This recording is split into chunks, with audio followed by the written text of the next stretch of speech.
진흙덩어리가 있었습니다. 이 진흙은 아무도 찾는 사람이 없었습니다. 눈여겨보는 사람도 없었습니다. 버려진 진흙이었습니다. 그러던 어느 날 토기장이가 그 진흙을 가져왔습니다.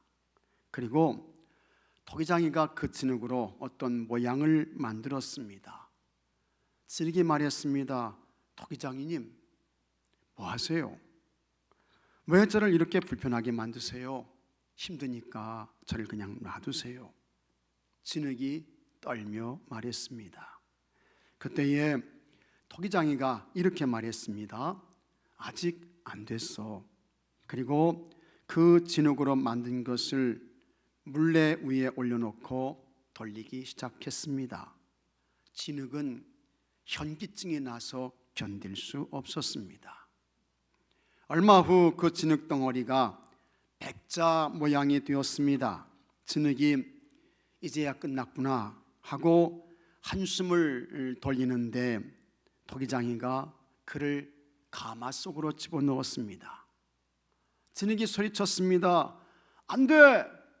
안 돼요! 토기장님, 제발 나를 그만 내버려 두세요. 너무 뜨거워서 견딜 수 없어요. 진흙은 더 많이 두려워하며 떨었습니다. 토기장이가 진흙에게 말했습니다. 아직 안 됐다. 조금 더 있어야 돼. 시간이 많이 지났습니다. 토기장이가 그를 꺼내서 시원한 곳에 두었습니다. 진흙이 크게 숨을 내쉬며 말했습니다. 휴, 이제야 살았다. 이제 끝난 거야. 이제 원래의 삶으로 돌아가겠지. 조금의 시간이 더 지났습니다. 이번에는 토기장이가 자신을 들고 그림을 그리기 시작했습니다. 칠을 했습니다. 끈적끈적한 물감 때문에 많이 불편했습니다. 숨 쉬는 것이 어려웠습니다. 토기가 소리쳤습니다. 토기장이님, 제발 이제 그만 좀 하세요. 토기장이가 말했습니다. 아직 안 끝났다. 그림을 다 그린 후에 토기장이가 그 도기를 다시 가마 속에 넣었습니다. 그 가마는 처음 가마보다 2배 이상이 더 뜨거웠습니다. 토기가 소리쳤습니다. 토기장이님, 이젠 정말 견딜 수가 없어요. 너무 뜨거워서 더 이상 참을 수 없어요. 제발 꺼내주세요. 살려주세요. 두려움에 떨며 소리치고 또 소리쳤습니다. 토기장이가 말했습니다. 아직 안 끝났다. 조금만 더 참고 기다려야 돼. 많은 시간이 지났습니다. 토기장이가 가마의 문을 열었습니다. 가마 속에 있는 도기를 꺼냈습니다. 그 도기를 선반 위에 올려놓았습니다. 토기장이가 거울을 가져왔습니다. 그 거울을 통해 자신의 모습을 본 도기가 깜짝 놀랐습니다. 너무 아름다운 거예요. 도기가 청아한 자태를 뽐내며 빛나고 있었습니다. 자신의 변화된 모습을 믿을 수 없었습니다. 옛날 진흙덩어리의 모습은 하나도 없었습니다. 과거에는 아무도 자신을 원하지 않았습니다. 그러나 지금은 가치 있는 청자가 되었습니다. 비싸고 독특하고 아름다운 청자로 변해 있었습니다. 토기장이가 진흙덩어리를 그렇게 아름답고 찬란한 청자로 만들었습니다. 이것은 마치 무엇과 같을까? 하나님께서 여러분 우리를 만들어 가시는 것과 하나도 다르지 않습니다. 그런데 우리는 진흙처럼 하나님께서 우리를 만들어 가는 과정을 두려워합니다. 떨어요. 무서워하는 것입니다. 그래서 어떤 때는 한숨을 쉬어요. 도망칩니다. 때로는 원망합니다. 불평합니다. 하나님께 따지며 덤빕니다. 그러나 여러분, 아닌 것입니다. 참아야죠. 견뎌야죠. 기다려야 합니다. 하나님을 기대하며 전진해야 하는 것입니다. 그러면 하나님께서 하나님의 때에 좋은 것을 주십니다. 반드시 우리 하나님께서 선한 길로 인도하시는 것을 믿으시기 바랍니다. 반드시 꼭인 것입니다. 마태복음 10장의 말씀은 예수님께서 제자들을 부르시는 내용입니다. 예수님께서 12제자를 부르셨습니다. 그들을 세상으로 보내며 전도하게 했습니다. 그런데 세상에 가면 예수님께서 하시는 말씀이 너희들 핍박받는다. 예수님 말씀하셨습니다. 마태복음 10장 22절에 또 너희가 내 이름으로 말미암아 모든 사람에게 같이 하겠습니다. 미움을 받을 것이나, 미움을 받는다는 거예요. 모든 사람들에게 너희들 미움받는다. 그런데 끝까지 견디는 자는 구원을 얻으리라. 예수님 말씀하셨습니다. 그리고 예수님께서 제자들에게 두려워하지 말아라. 예수님 말씀하세요. 한 번 말씀하시는 것이 아니고 3번씩이나 두려워하지 마. 예수님께서 말씀하셨습니다. 26절에 그런즉 그들을 두려워하지 말라. 감추인 것이 드러나지 않을 것이 없고 숨은 것이 알려지지 않을 것이 없느니라. 그 다음 28절에는 몸은 죽여도 영혼은 능히 죽이지 못하는 자들을 두려워하지 말고 오직 몸과 영혼을 능히 지옥에 멸하실 수 있는 이를 두려워하라 했습니다. 그 다음 31절에는 같이 읽겠습니다. 두려워하지 말라. 너희는 많은 참새보다 귀하니라. 아멘. 3번씩이나 예수님께서 두려워하지 말아라, 두려워하지 말아라, 두려워하지 말아라 말씀하셨습니다. 인간이 느끼고 경험하는 두려움은 언제부터 시작될까 하는 것입니다. 언제부터? 두려움에 대해서 연구하고 분석한 심리학자 쉬 미슐린 박사가 있습니다. 이분이 인간의 두려움은 태어나는 순간부터 시작된다고 했습니다. 그래서 먼저 떨어지는 두려움이 있습니다. Fear of falling이라고 합니다. 큰 소리에 대한 두려움이 있습니다. 그리고 버려지는 두려움이 있다고 했습니다. 이와 같은 두려움은 평생을 간다고 했습니다. 떨어지는 두려움은 성인이 되면서 실패에 대한 두려움, 뜻하지 않게 찾아오는 사건, 사고에 대한 두려움이 됩니다. 큰 소리에 대한 두려움은 어른이 되어도 비판에 대한 두려움, 저 사람이 나를 비판하고 공격하지 않을까 두려운 거예요. 그 다음에 폭력이나 침범에 대한 두려움이 있습니다. 이런 것들로 이어집니다. 버려지는 두려움은 내적인 두려움입니다. 그래서 고독에 대한 두려움이 있습니다. 헤어지는 두려움이 있어요. 다가올 미래에 대한 두려움이 있습니다. 죽음에 대한 두려움이 있습니다. 이렇게 인간이 느끼고 경험하는 두려움은 아기 때부터 시작해서 이게 평생 동안 이어지게 되는 것입니다. 그래서 사람들이 다 두려움 속에 사는 것입니다. 이와 같은 두려움은 뭐든 몇 가지나 될까? 두려움이 얼마나 될까? 미국 펠로십 교회의 에듀영 목사님은 그의 책 나는 지금 두렵다에서 인간의 두려움은 모두 645가지나 된다고 했습니다. 다 두려운 거예요. 두려워요. 그리고는 이 두려움의 양상이 다 틀립니다. 그래서 나는 두렵지 않은데 다른 사람은 두려움을 느끼죠. 그 다음에 다른 사람은 두렵지 않은데 나는 두려운 거예요. 이게 두려움의 다양성입니다. 어떤 사람은 동물에 대한 두려움이 있습니다. 우리 어렸을 때에 뱀을 보게 되면 왜 그렇게 무서웠는지 몰라요. 지금도 무섭죠. 네, 무서워요. 어떤 사람은 장소에 대한 두려움이 있어요. 그래서 캄캄한 곳에 이제 가게 되면 아래로 가게 되면 폐쇄 공포증이 있죠. 그 다음에 어떤 사람은 사람에 대한 두려움이 있는 거야. 그 사람 앞에 서기만 하면 이건 뭐 너무너무 힘든 거예요. 그냥 쩔쩔매는 거예요. 또 어떤 사람은 음식에 대한 두려움도 있습니다. 특히 음식 알레르기가 있는 사람들은요, 그 음식 보게 되면 뭐 기겁을 하지요. 근데 예수님께서 우리에게 하시는 말씀이 두려워하지 말아라. 예수님 말씀하세요. 그것도 한 번이 아니고 3번씩이나 예수님께서 두려워하지 말라고 말씀하십니다. 왜 예수님께서 두려워하지 말라고 하셨을까? 첫째로 우리는 참새보다 귀하기 때문입니다. 참새보다 귀하죠.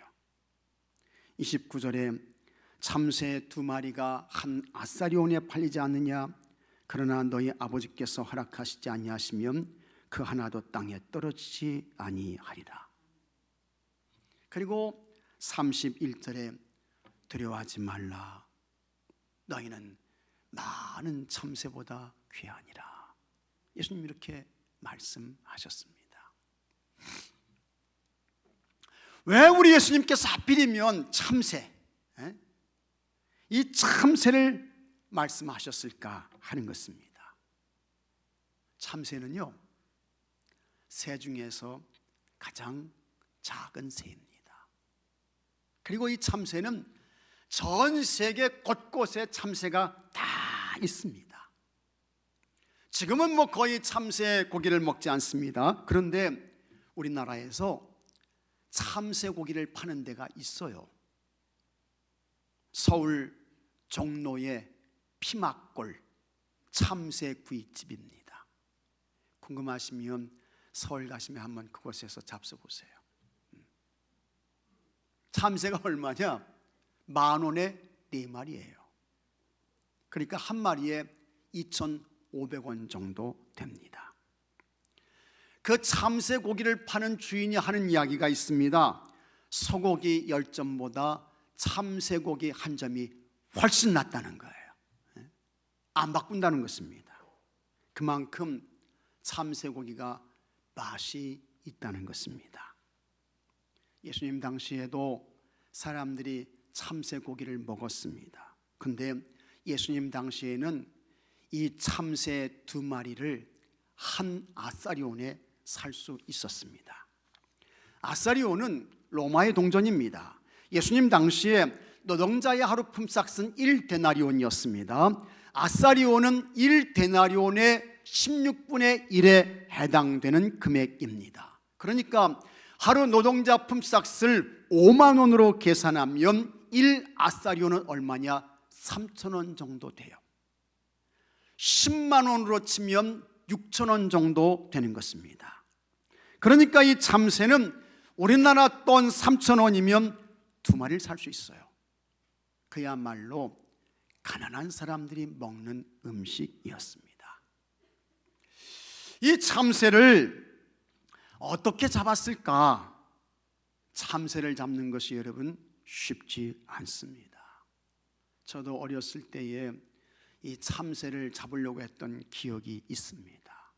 그래서 여러분들은 뭐 어땠는지 모르는데 저는 이런 방법을 한번 써봤습니다. 집마당에요, 쌀을 뿌려놔요. 그리고 대나무 바구니에 새끼줄을 묶어가지고 그걸 길게 연결을 하는 거야.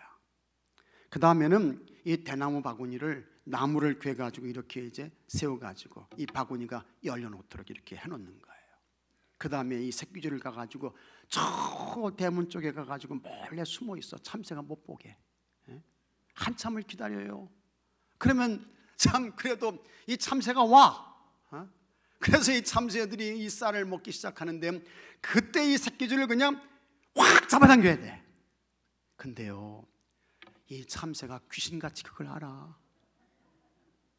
그걸 알아가지고 이 참새가 그냥 확 날아가는 거야. 그래서 제 기억으로는요, 이 참새를 한 마리도 못 잡았어요. 빵말이야, 빵말이. 한 마리도 못 잡았어요. 참 어려워요. 그런데 여러분, 한 아사리온에 2마리를 살 수 있는 참새, 그것도 여러분 하나님이 허락하셔야 잡혀준다는 것입니다. 제가 깨달았어요. 그때 내가 기도가 부족했구나. 기도 안 해가지고, 하나님이 허락하셔야 이 참새도 잡는데 기도 안 해가지고 참새 못 잡았구나. 그걸 이제 깨닫습니다. 하여튼 이 참새 한 마리도 하나님께서 허락하셔야 이게 잡혀지는 것입니다. 이건 뭘 말씀하느냐? 여러분, 세상의 모든 것은 하나님의 손, 하나님의 통치 속에 있다는 것입니다. 하나님께서 세상의 모든 역사를 통치하시고 다스리시고 운행하고 계십니다.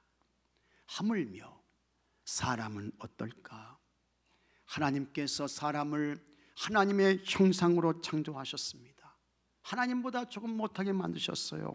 시편 8편 5절에 한번 같이 읽어보겠습니다. 그를 하나님보다 조금 못하게 하시고 영화와 전기로 관을 씌우셨나이다. 아멘. 하나님께서 사람을 만드셨습니다. 하나님의 형상으로 만드셨어요. 그 속에 하나님의 숨, 하나님의 생기를 넣었습니다. 그래서 사람이 살아있는 생명이 되었습니다. 하나님께서 세상의 모든 것을 창조하실 때에 하나님의 형상으로 지음받은 것은, 하나님의 형상으로 지으신 것은 사람밖에 없어요. 하나님의 숨, 하나님의 생기를 넣어주신 거 사람이 유일합니다. 하나님께서 사람을 만드신 후에 이렇게 말씀하셨습니다. 창세기 1장 31절에 하나님이 지으신 그 모든 것을 보시니 보시기에 심히 좋았더라. 하나님께서 다른 모든 세상의 것을 다 지으셨을 때는 하나님이 보기에 좋았다 좋았다 그렇게 말씀하셨습니다. 그런데 사람을 만드신 후에는 하나님께서 보시기에 심히 좋았더라 이렇게 말씀하셨어요. 사람이 유일합니다. 이렇게 하나님께서 6일째 되는 날 사람을 만드셨습니다. 얼마나 하나님께서 힘을 쏟아서 만드셨던지 우리 하나님께서 7일째 되는 날 안식에 들어가셨습니다.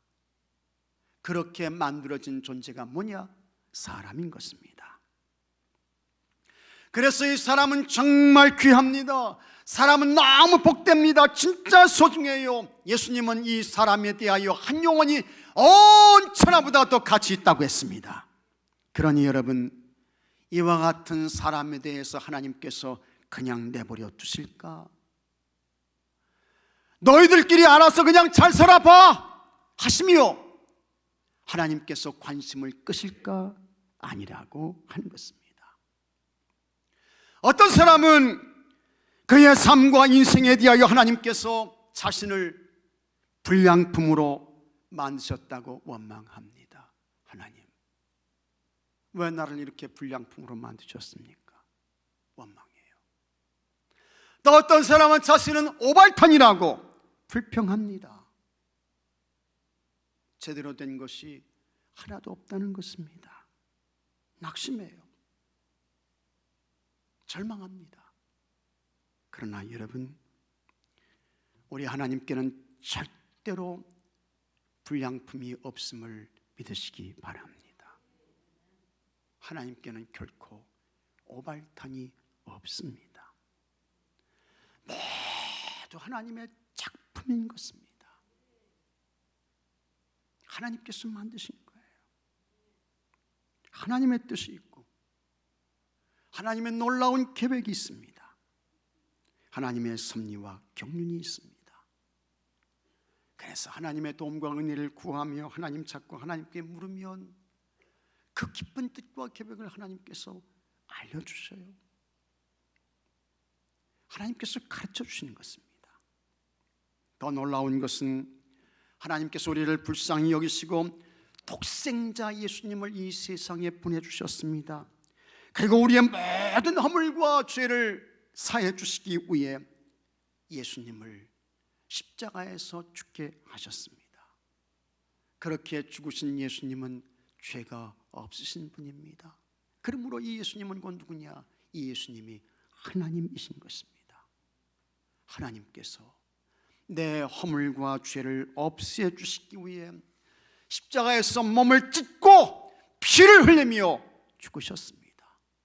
이래도 하나님의 사랑에 대하여 불평하시겠습니까? 이래도 내가 왜 이런 일을 당해야 하느냐며 하나님께 따지며 여러분 덤비겠습니까? 지금 나는 이해가 안 되고 받아들일 수 없다며 한숨 쉬며 절망할 수 있습니다. 하지만 그 속에 찾아오셔서 마음을 만지시며 주님께서 들려주시는 음성이 있습니다. 고난과 역경 속에 여전히 하나님의 손길이 역사하신다는 것입니다. 할렐루야. 하나님이 역사하시는 거예요.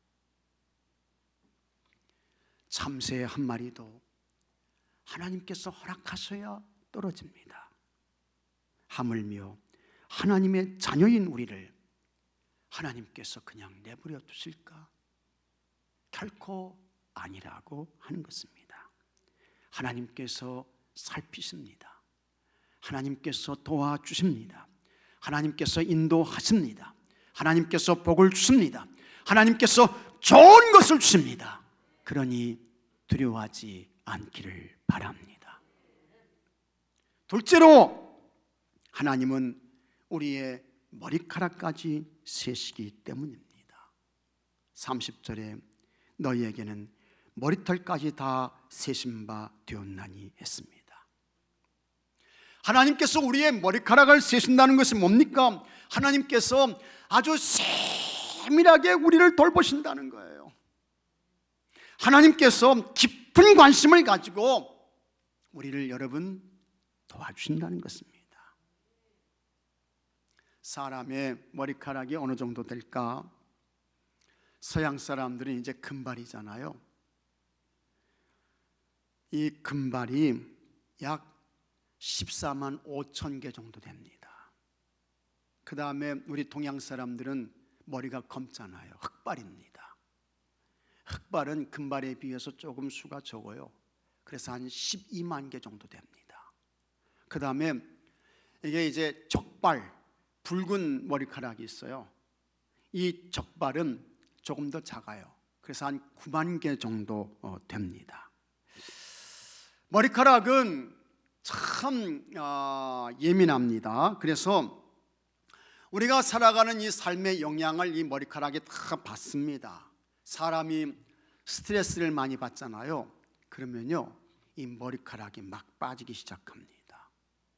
애들도 스트레스를 받아요. 그러면요 원형 탈모증이 와요. 여기 동그랗게 이렇게 머리카락이 이제 빠져나가는 거예요. 그래서 이 탈모 때문에 고민하시는 분들이 많죠. 많은데 우리나라에서만 이 머리카락으로 고민하시는 분들이 얼마나 되느냐? 약 1,000만 명 정도 됩니다.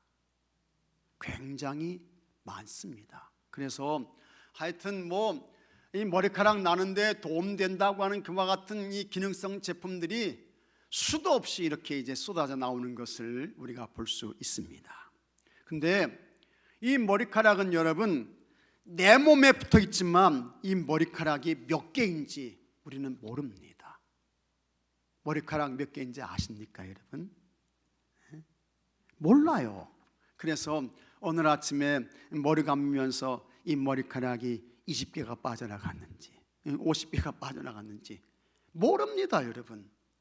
또 밤에 잠을 자면서 머리카락이 30개가 솟았는지 몰라요. 근데 여러분 하나님은요 우리의 머리카락 수를 아신다는 것입니다. 믿습니까 여러분? 하나님이 아신다는 거예요. 20개가 빠져나간 거 하나님이 아신다는 것입니다. 30개가 새로 솟은 거 하나님께서 아신다는 거예요. 천지를 창조하시고 세상의 모든 것을 통치하시는 하나님께서 심심해가지고 야 너 이리 와봐라, 황 목사 너 이리 와봐라, 머리 한번 뒤밀어봐, 내가 너 머리카락 몇 개인지 한번 세볼게, 머리 내밀어봐. 그래서 여러분 하나님께서 머리카락 세시는 게 아니라고 하는 것입니다. 하나님께서 머리카락을 세신다는 것은 뭡니까? 사람들이 무관심한 영역까지 하나님은 때로 무관심하지 않고 아주 세밀하게 살피신다는 것입니다. 누구도 관심을 갖지 않아요. 어떤 사람도 신경 쓰지 않습니다. 그러나 하나님은 그런 사람, 그런 부분, 그런 영역까지 다 관심을 가지고 하나님이 돌보시고 하나님께서 이끄시고 하나님께서 인도하신다는 것입니다. 할렐루야. 하나님 그렇게 하신다는 거예요. 그래서 여러분의 모든 것은 하나님의 눈 안에 있음을 아시기 바랍니다. 여러분의 모든 것은 하나님 손 안에 있음을 깨닫기를 바랍니다. 여러분의 모든 것은 하나님 품 안에 있음을 믿으시기 바랍니다. 다 하나님 눈 안에, 하나님 손 위에, 하나님 품에 있는 것입니다. 우리 하나님께서 얼마나 정확하시고 세밀한 분인지 아십니까? 미가 5장 2절 말씀 보게 되면 하나님께서 미가 선지자를 통해서 메시아 그리스도가 이 세상에 탄생하시는데, 그렇게 오시는 메시아 예수 그리스도는 베들레헴에서 탄생하신다. 하나님께서 미가 선지자를 통해서 그렇게 말씀하십니다. 미가 선지자는 예수님이 오시기 740년 전에 이사야와 함께 동시대에 예언 활동을 했던 예언자인 것입니다. 그를 통해서 베들레헴에 메시아 그리스도가 탄생한다 하는 것을 알려주십니다. 베들레헴 에브라다야, 너는 유다 족속 중에 작을지라도 이스라엘을 다스릴 자가 내게서 내게로 나올 것이라. 그의 근본은 상고의 영혼에 있느니라. 메시아 그리스도가 베들레헴에서 탄생하신대요. 그러나 여러분, 예수님은 베들레헴에서 북쪽으로 130km 떨어진 나사렛, 그곳에 처녀 마리아를 통해서 예수님이 성령으로 잉태되셨습니다. 130km 떨어졌어요. 베들레헴에서 북쪽으로 갈릴리 나사렛에. 시간이 지났습니다. 마리아의 배가 점점 불러오게 되는 것입니다. 아기가 태어날 무렵이 되었습니다. 하나님께서 틀림없이 예수님은 어디서 태어나신다고요? 베들레헴에서. 베들레헴에서 태어나신다고 하나님이 말씀하셨습니다. 그것이 하나님의 약속입니다. 바로 그때에 로마 황제 아구스토가 호정령을 내립니다. 누가복음 2장 1절에 그때 가이사 아구스토가 영을 내려 천하로 호적하라 하였으니, 요셉과 마리아의 고향은 베들레헴이에요. 그래서 베들레헴에 가서 호적을 해야 합니다. 아구스토가 호정령을 내린 것은 그가 로마 황제가 되고 19년이 지나서였습니다. 처음 로마 황제가 돼가지고 바로 호정령을 내렸으면 충분히 이해할 수 있습니다. 세금도 거두기 위해서 호정령 내릴 수 있습니다. 군인들을 뽑기 위해서 호정령 내릴 수 있어요. 노동력을 얻기 위해서 호정령을 내릴 수 있습니다. 하지만 19년이 지난 후에 갑자기 아구스토가 호정령을 내립니다. 어떻게 그렇게 할 수 있었을까? 세상 모든 역사의 주인과 통치자는 누구냐? 하나님이신 것을 여러분 보여주고 있는 것입니다. 뿐만 아니라 예수님께서 틀림없이 베들레헴에서 태어나신다고 했을 때 이 아구스토의 호정령이 빨라서도 안 됩니다. 빠르면 베들레헴에 갔다가 돌아와서 나사렛에서 아이를 출산하게 되는 것입니다. 또 호정령이 너무 늦어도 안 돼요. 늦게 되면 가기 전에 나사렛에서 출생하게 되는 것입니다. 태어난 아이를 어떻게 막을 수 있겠습니까? 안 되죠. 이렇게 아구스토의 호정령은 빨라서도 안 되고 늦어서도 안 됩니다. 그것은 그리스도 메시아의 탄생이 베들레헴에서 있게 된다는 하나님의 말씀이 이루어지지 않게 되는 것입니다. 그런데 우리 하나님은 너무 정확하셔서 예수님 탄생이 베들레헴에서 이루어지게 하셨습니다. 아구스토에게 호정령을 내리게 하셨고, 요셉과 마리아는 호정령에 따라 메시아가 탄생하실 베들레헴으로 갔습니다. 그리고 마침내 하나님께서 정해주신 장소 베들레헴에서 메시아 예수님께서 탄생하셨습니다. 하나님의 놀라운 섭리지요. 하나님의 세심한 역사인 것입니다. 그러므로 여러분, 역사에는 절대로 우연이 없습니다. 역사는 제멋대로 가는 것이 결코 아닌 것입니다. 모든 역사는 하나님께서 통치하십니다. 하나님께서 운행하십니다. 하나님께서 다스리십니다. 그것도 하나님께서 아주 정확하게 운행하십니다. 정말 세심하게 통치하십니다. 아주 기이하게 우리 하나님께서 다스리십니다. 요셉과 마리아가 믿음이 없었다면 많이 원망하고 불평했을 것입니다. 왜 하필이면 이때 아이를 가졌을까? 그리고 로마 황제 아구스토는 지금까지 잠자코 가만히 있다가 왜 갑자기 호적을 하라는 것일까? 믿음 없으면 원망해요. 불평하게 되는 것입니다. 아구스토의 호정령에 따라 요셉과 마리아가 베들레헴에 도착했습니다. 머물 곳을 찾았습니다. 그러나 호적하러 온 사람들로 인해서 빈방이 없어요. 그런데 이게 웬일입니까? 마리아의 진통이 시작되었습니다. 빨리 출산할 곳을 찾아야 돼요. 하지만 방이 없습니다. 가까스로 겨우 마구간 하나 구했습니다. 그곳에서 메시아 예수님께서 탄생하셨습니다. 그렇게 태어나신 예수님은 구원의 왕으로 오셨습니다. 겸손의 왕으로 오셨습니다. 평화의 왕으로 오셨습니다. 믿으시면 아멘 하시기 바랍니다. 이 모든 것들이 뭐냐? 하나님의 계획입니다. 하나님의 섭리입니다. 하나님의 역사인 것입니다. 우리 하나님께서 하신 것입니다. 하나님의 사랑의 손길입니다. 하나님의 섭리의 손길이에요. 하나님의 통치의 손길인 것입니다. 이렇게 하나님은 모든 것에서 너무너무 정확하십니다. 섬세하십니다. 오차가 없습니다. 틈이 없으세요. 그런 하나님께서 여러분, 우리의 머리카락까지 세십니다. 우리를 정확하게 살피신다는 것입니다. 우리를 세밀하게 돌보신다는 것입니다. 우리를 은혜와 사랑으로 인도하신다는 것입니다. 할렐루야. 세상에는 근심과 염려가 많습니다. 우리를 두렵게 하는 것들이 너무 많아요. 그러나 우리의 아버지 하나님은 세상 모든 것을 창조하셨습니다. 지금도 하나님은 살아계셔서 역사를 통치하십니다. 하나님의 뜻대로 다스리십니다. 그 하나님이 여러분의 아버지이십니다.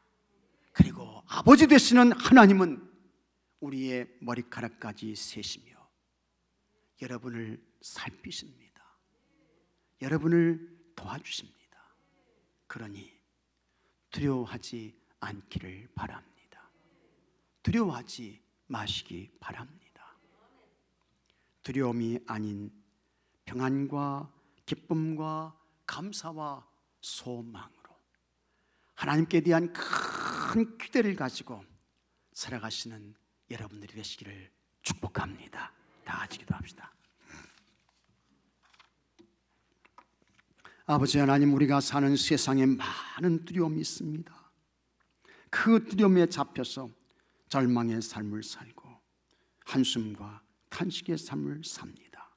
하나님 아버지, 우리의 믿음 없음을 용서하여 주시옵소서. 우리는 하나님의 자녀입니다. 하나님의 거룩한 성민입니다. 참새보다 훨씬 귀합니다. 우리의 허물과 죄를 사하시기 위해 예수님께서 십자가에서 몸을 찢고 피를 흘리며 죽으셨습니다. 하나님께서 우리의 머리카락까지 세시며 우리의 세심한 모든 것들을 하나하나 살피십니다. 돌봐주십니다. 인도해 주십니다. 그러니 아버지 하나님, 절대로 두려워하지 않게 하여 주옵소서. 염려와 걱정과 절망과 아버지 한숨과 탄식으로 살지 않게 하여 주시옵소서. 하나님이 허락하시는 평강을 누리며 살게 하여 주시옵시고 기쁨과 감사로 살게 하시고 큰 높고 크신 하나님을 기대하며 소망 중에 살아가는 주의 성도들 되게 해 주시옵소서. 우리 주 예수 그리스도 이름으로 간절히 기도하옵나이다. 아멘.